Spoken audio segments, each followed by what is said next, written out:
163 তলা এই বিল্ডিং এর উচ্চতা হলো 828 মিটার।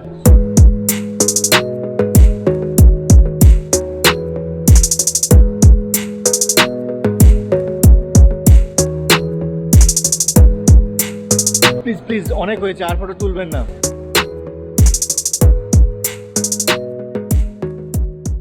দুবাইতে আমাদের দ্বিতীয় দিন। গত পর্বে আপনারা দেখেছেন দুবাইয়ে আমরা যে হোটেলে উঠেছি তার রুম ট্যুর, আর সন্ধেবেলা ঢাউ ক্রুজে করে দুবাই মেরিনাতে নৌকা বিহার। আগের পর্বটি না দেখে থাকলে ওপরের আই বাটন বা নিচে দেওয়া লিঙ্ক ক্লিক করে দ্বিতীয় পর্বটি দেখার অনুরোধ রইল। আজ আমরা সবার প্রথমে যাচ্ছি স্পাইস শুক বা মশলার বাজার দেখতে।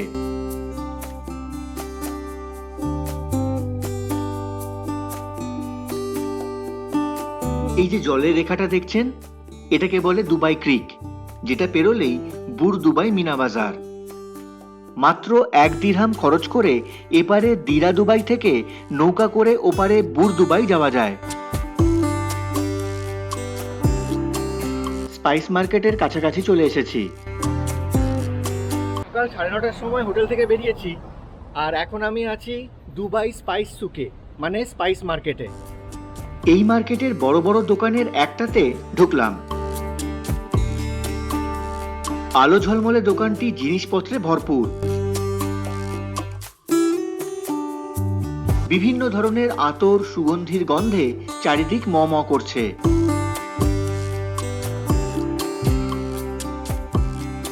হরেক রকমের ড্রাই ফ্রুটস, মশলার পসরা সাজিয়ে রাখা।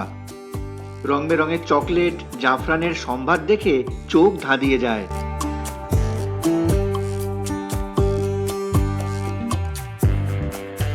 স্পাইস মার্কেটে কিছুক্ষণ সময় কাটিয়ে আমরা বেরিয়ে পড়লাম দুবাই সিটি ট্যুর করতে।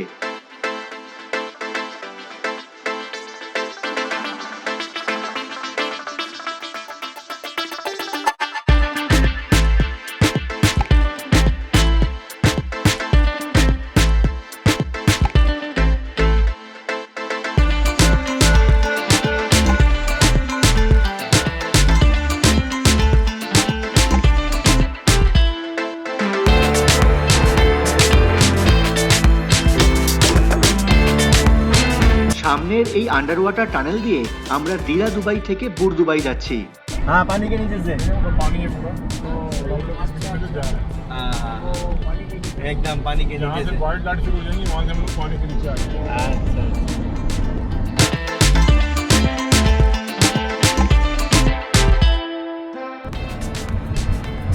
আমরা এখন জলের নিচ দিয়ে যাচ্ছি।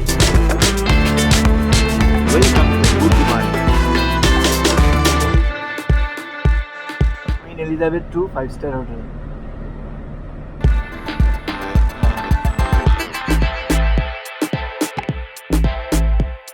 এই স্ট্রাকচারটার নাম দুবাই ফ্রেম। এখানে আমরা পরবর্তী পর্বে আসব। जो दो बिल्डिंग को कनेक्ट कर रहा है और ये ट्रैफिक ब्रिज है, ये दोनों बिल्डिंग के दरमियान में से जा रहे हैं। और उसके आगे आपको एक व्हाइट कलर का बिल्डिंग नजर आ रहा है, स्मॉल विंडो वाला। ये है दुबई का फर्स्ट बिल्डिंग। जब यहाँ कुछ भी नहीं था, ये अच्छा, वो व्हाइट वाला। व्हाइट वाला, इसको बोलते हैं दुबई वर्ल्ड ट्रेड सेंटर। अच्छा अच्छा।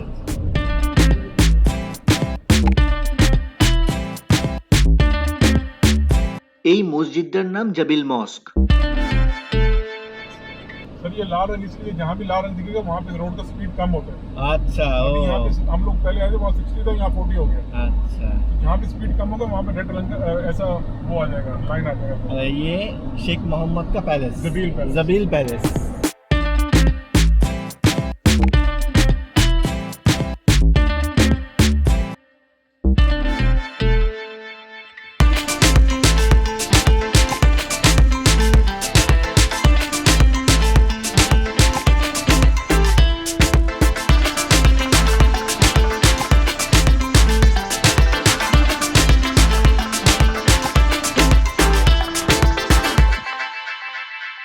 এই গোল্ডেন কালারের টপ যে হোটেলটা, সেটা হচ্ছে ওয়ার্ল্ডের টলেস্ট হোটেল।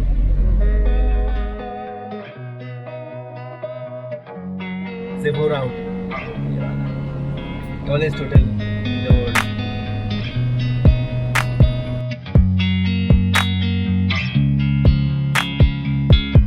আমি এখন চলে এসেছি মিউজিয়াম অফ ফিউচারে।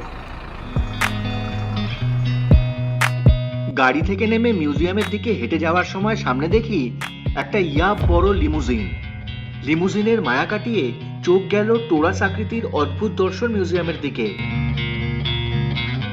ইনোভেটিভ এবং ফিউচারিস্টিক আইডিওলজির ওপর তৈরি এই মিউজিয়ামের প্রবেশ মূল্য মাথাপিছু প্রায় ৩৫০০ টাকা। হচ্ছে মিউজিয়াম অফ ফিউচার, যার টিকিট আমরা পাইনি, কেননা এটা অনেক আগে থেকে অনলাইন বুক করতে হয়। কিন্তু দুঃখের বিষয় ২ মাস আগে চেষ্টা করেও এই মিউজিয়ামের টিকিট পাইনি আমরা।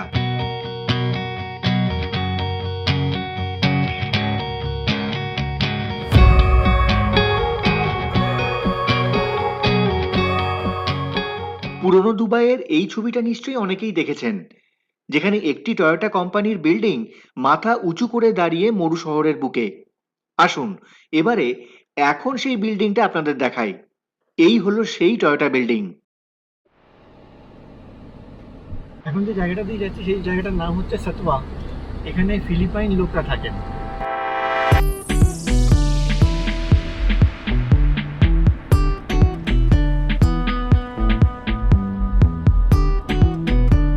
এরপর গেলাম একটা আর্ট গ্যালারি দেখতে, যার ভেতরে ফটোগ্রাফি বা ভিডিওগ্রাফি করা নট অ্যালাউড।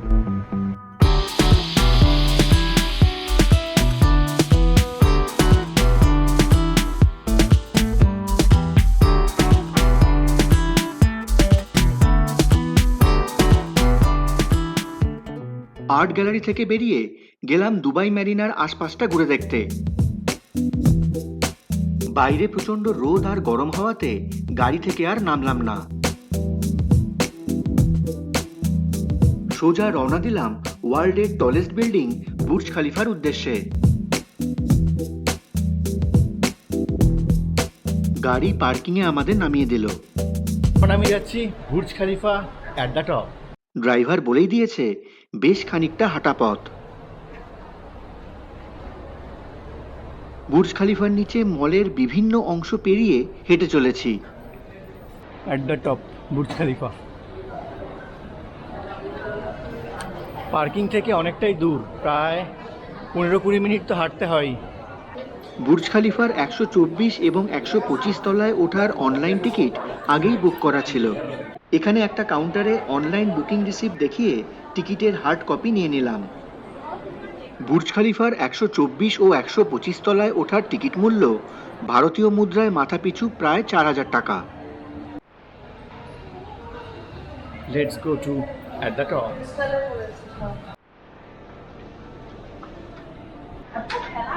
$২০০৪ বুর্জ খলিফা তৈরির সময়, ২০০৫ টুয়ার্ডস কমপ্লিশন, ২০০৬, ২০০৭, 2008, 2009। সম্পূর্ণ আলাদা একটা অনুভূতি হচ্ছে। ১৬৩ তলা এই বিল্ডিং এর উচ্চতা হলো ৮২৮ মিটার। বুর্জ খলিফার ১২৫তম তলা। এবারে আপনাদের দেখাই বুর্জ খলিফার ১২৫তম তলা থেকে দুবাই শহরের 360 ডিগ্রি ভিউ। সত্যি মানুষের অত্যাশ্চর্য এই সৃষ্টি আপনাকে মুগ্ধ হতে বাধ্য করবে। এখানে রয়েছে বুর্জ খলিফার ভার্চুয়াল ব্যাকগ্রাউন্ডে আপনার ফটো তুলে সঙ্গে সঙ্গে প্রিন্ট করে দেওয়ার ব্যবস্থা। ফটো তুলে দিচ্ছে এবং পার ফটো নিচ্ছে ১০০ দিরহাম। এবার আমরা যাচ্ছি ১২৪ তলায়। ১২৫ থেকে ১২৪ তলা সিঁড়ি দিয়ে পা হেঁটেই নামতে হয়। এখন ১২৪ তলায় নামছি।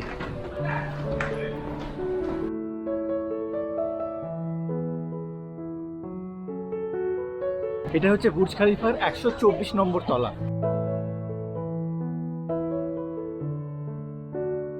এখানে আছে কফি, কুকিজ, কোল্ড ড্রিঙ্ক সহ হালকা খাওয়া দাওয়ার ব্যবস্থা এবং তার সাথে সুভেনির শপ। এর দাম প্রচন্ড বেশি। এই যে ছোট ছোট চাবি রিংগুলো দেখছেন, এগুলো এক একটা ১২ দিরহাম করে।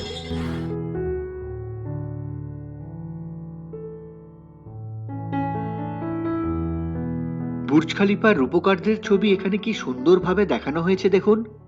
খলিফা দেখে বেরিয়ে এলাম। সত্যি এ এক অনবদ্য অভিজ্ঞতা। মানুষের সৃষ্টি যে এত আশ্চর্যজনক হতে পারে, এটা বুর্জ খালিফা না দেখলে বিশ্বাস করা যায় না। অনেক হাঁটাহাঁটি করে বেশ খিদে পেয়ে গিয়েছিল। ফুড কোর্টে ইন্ডিয়া প্যালেস নামের এক রেস্টুরেন্ট থেকে খাবার অর্ডার দিলাম। এই প্লেটে আছে চিকেন টিক্কা র্যাপ, আলু ভাজা, সস এবং তার সঙ্গে একটা কোক দিয়েছে। এই প্লেটটার দাম হচ্ছে 38 দিরহাম।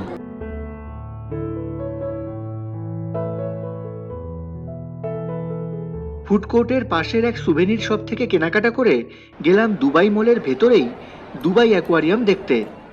Welcome to Dubai aquarium and underwater zoo. এই Dubai aquarium and marine zoo এর প্রবেশ মূল্য মাথাপিছু 199 দিরহাম, মানে ভারতীয় মুদ্রায় 4500 টাকা মতন।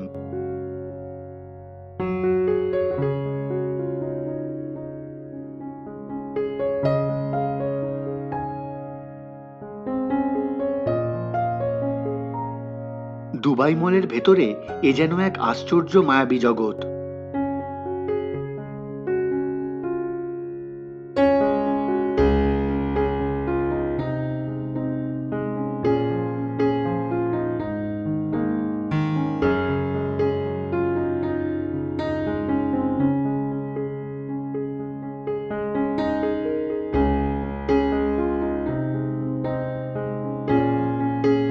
নিচের ফ্লোর ঘুরে এবারে চললাম ওপরের ফ্লোর দেখতে।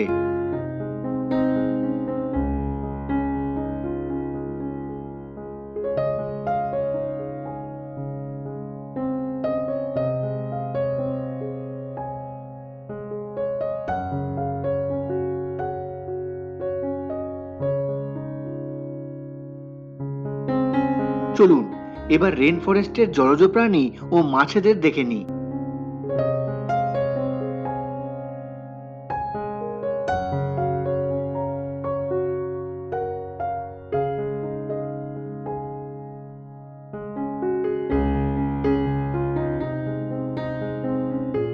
এই মাছগুলোর বডিটা একদম ট্রান্সপারেন্ট। কালারফুল কোরালের দুনিয়া। ধবধবে সাদা জেলিফিশেরা ভেসে বেড়াচ্ছে।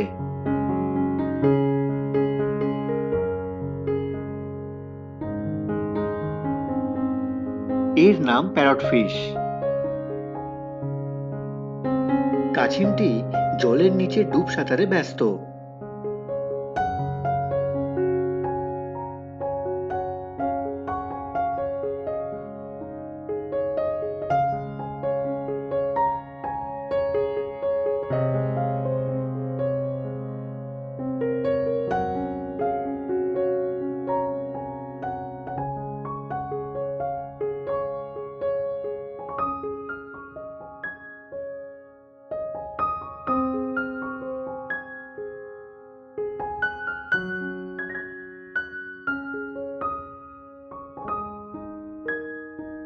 ক্যামেলিয়ন।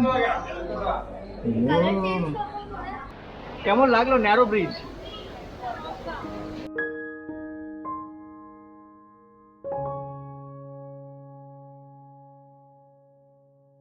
দুবাই অ্যাকোয়ারিয়াম এবং আন্ডার ওয়াটার জু থেকে বেরিয়ে দুবাই মলটা একটু ঘুরে দেখলাম।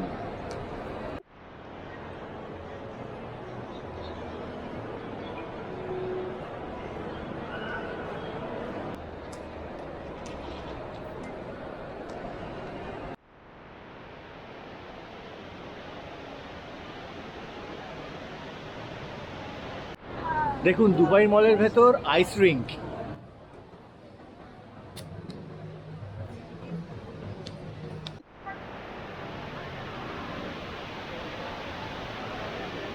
সন্ধে 6:30 নাগাদ দুবাই মল থেকে বেরিয়ে ফাউন্টেন শো দেখতে গেলাম। দেশ বিদেশ থেকে লোকজন এসে ভিড় করেছে এই শো দেখতে।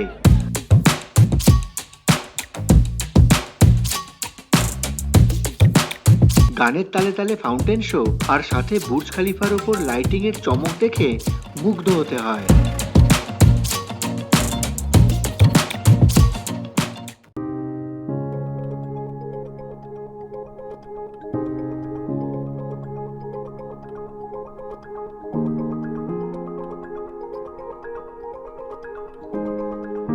লাইটিং শো দেখে পার্কিং লটের দিকে হাঁটা লাগালাম, যেখানে আমাদের গাড়ি অপেক্ষা করছে। হোটেলে ফিরে একটু ফ্রেশ হয়ে আবার বেরিয়ে পড়লাম। রাত 8টা, আর হোটেল থেকে বেরিয়ে আমরা এখন যাচ্ছি আমাদের এক রিলেটিভের বাড়ি। ওনার নাম হচ্ছে বাবুদা। তো বাবুদার বাড়ি এখন আমরা যাচ্ছি ট্যাক্সি করে।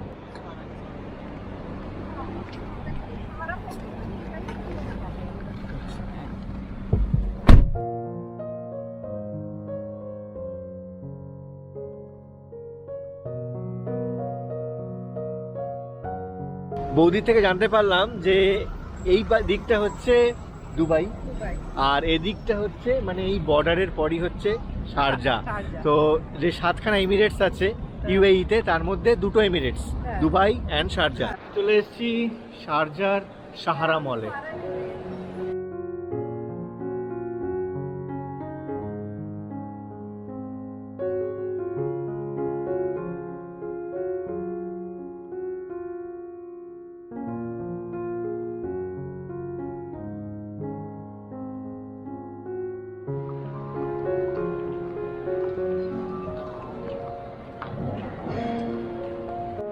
প্লিজ প্লিজ, অনেক হয়েছে, আর ফটো তুলবেন না। Feeling like a celebrity. এই হলো বাবুদা, যার বাড়িতে আমরা এখন যাচ্ছি।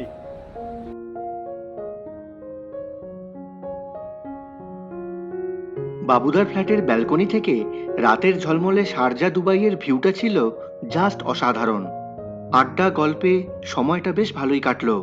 সেদিন রাতে বাবুদা করেছিল খাবার দাবারের এলাহি আয়োজন। দিস ইজ হামুস, ফেলাফেল, ভেতরে ফেলাফেল দেওয়া, আর এটা হচ্ছে স্যান্ডউইচ টাইপের আর কি। ফেলাফেল কেমন খাচ্ছ? ভালো। এটা বাহ, এটা বেগুন না, দিয়ে খারাপ না, ভালো। বানানো। হ্যাঁ, বেগুনকে পিষে বেস্ট ভয় পেয়েছিলাম। বেস্ট। আগে খাই, খুব খিদে পাচ্ছে। এটা হচ্ছে চানার হামুস, এখানে দেবো। আর এটা হচ্ছে বেগুনের হামুস, যেটাকে বলে বেইরুটি হামুস। Lebanese salad. এটা হচ্ছে চিকেন শর্মা রোল। এটা একবার ট্রাই করো। বাবুদা, এটার নাম কি? জাতার জাতার জাতার। হ্যাঁ, জাতার। জাতার, দিস ইজ জাতার। রাবড়ি দিয়ে ডিনার শেষ করে হোটেলে ফিরলাম। পরের দিন কোথায় কোথায় ঘুরলাম তা জানতে চোখ রাখুন এই চ্যানেলে।